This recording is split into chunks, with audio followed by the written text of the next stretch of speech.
जो हमने सही। पहली वर्कशॉप अटेंड की वो मैंने की थी अमृतसर में। तीन चार लड़के हिंदू थे, देवर फ्रॉम चंडीगढ़। उनको नहीं पता था हम पाकिस्तानी हैं। हमारे सामने ना पानी की वो बॉटल नहीं पड़ी होती बड़ी, जी जी।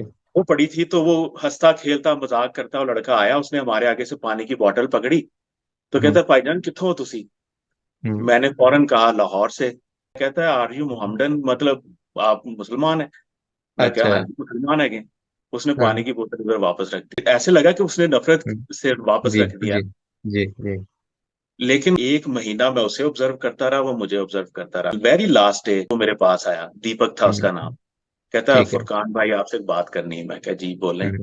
कहता है मैं पहली दफा मुसलमानों से मिल रहा था। तो अच्छा। कहता है मैं आपका पानी पीने लगा था तो मैं डर गया कहीं आपको बुरा ना लगे। I was thinking wrong. वो उसने वापस हाँ। इसलिए रखा था कि जी। मुझे बुरा ना लगे कि मैंने मैंने इसका पानी वो उठा मुंह लिया। से आगे से पानी उठा लिया है।